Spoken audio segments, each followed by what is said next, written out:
Hello, നമസ്കാരം. എല്ലാവർക്കും എൻ്റെ യൂട്യൂബ് ചാനലിലേക്ക് സ്വാഗതം. ഇന്ന് ഞാൻ പറയാൻ പോകുന്നത് വെണ്ട കൃഷിയെക്കുറിച്ചും അതിൻ്റെ ഗുണങ്ങളെക്കുറിച്ചുമാണ്.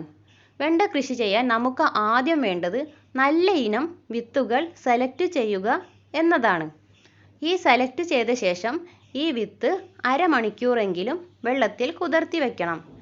ശേഷം നിലം നന്നായി കിളച്ചൊരുക്കി അതിലേക്ക് 1/2 ഇഞ്ച് ആഴത്തിൽ വെണ്ട വിത്ത് നടണം. അകലം ഏകദേശം 45 സെൻറ്റിമീറ്റർ എങ്കിലും കൊടുക്കണം. കാരണം അകലം കുറഞ്ഞാൽ വെണ്ടത്തൈ പൊക്കത്തിൽ വളരാനും കായ്ഫലം കുറയാനും കാരണമാകും.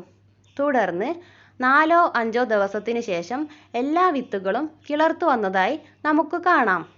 മഴയില്ലാത്ത സീസൺ ആണെങ്കിൽ നിർബന്ധമായും നനച്ചു കൊടുക്കേണ്ടതാണ്. 2 ആഴ്ച കൂടുമ്പോൾ ചാണകപ്പൊടിയും എല്ലുപൊടിയും മിക്സ് ചെയ്ത് വെണ്ടയ്ക്ക് വളമായി കൊടുക്കാം. അതിൻ്റെ മുകളിലായി ആവശ്യത്തിന് മണ്ണും ഇട്ട് കൊടുക്കണം. വെണ്ടയ്ക്ക് ഒരുപാട് ഔഷധ ഗുണങ്ങളുണ്ട്. അവ ഏതെല്ലാമെന്ന് നമുക്ക് നോക്കാം. വെണ്ട സ്ഥിരമായി കഴിക്കുന്നത് ഷുഗർ പേഷ്യൻറ്റിന് വളരെ നല്ലതാണ്. കൂടാതെ നമ്മുടെ ശരീരത്തിലെ ചീത്ത കൊളസ്ട്രോളിനെ വെണ്ട ഇല്ലാതാക്കുന്നു. ഇത് നമ്മുടെ കണ്ണിൻ്റെ ആരോഗ്യത്തെ സംരക്ഷിക്കുന്നു. വെണ്ടയിൽ വൈറ്റമിനുകളായ എ, ബി, സി, ഇ, കെയും ധാരാളം നാരുകളും അടങ്ങിയിരിക്കുന്നു.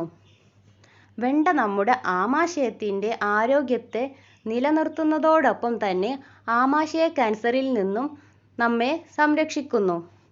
വെണ്ട സ്ഥിരമായി കഴിക്കുന്നവരിൽ ചർമ്മ സൗന്ദര്യം വർദ്ധിക്കുന്നതായി നമുക്ക് കാണാം. കൂടാതെ ഗ്യാസിൻ്റെ ശല്യം ഒരു പരിധിവരെ വെണ്ട കഴിക്കുന്നത് മൂലം നമുക്ക് തടയാനാകും.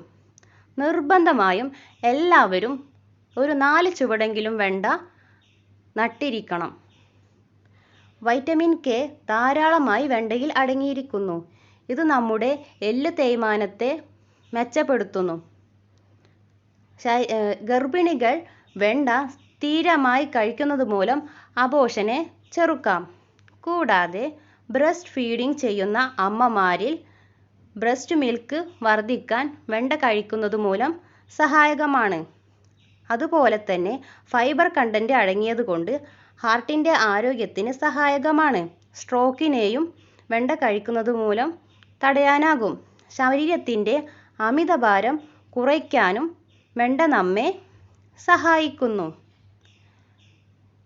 ഈ വീഡിയോ ഇഷ്ടമായെങ്കിൽ ലൈക്ക് ചെയ്യുക, ഷെയർ ചെയ്യുക. ആദ്യമായി കാണുന്നവരാണെങ്കിൽ സബ്സ്ക്രൈബ് ചെയ്യാനും നിങ്ങളുടെ അഭിപ്രായം കമൻറ്റ് ചെയ്യാനും മറക്കരുത്. ഓക്കെ, ഇനി നെക്സ്റ്റ് വീഡിയോയിൽ കാണാം. ബൈ.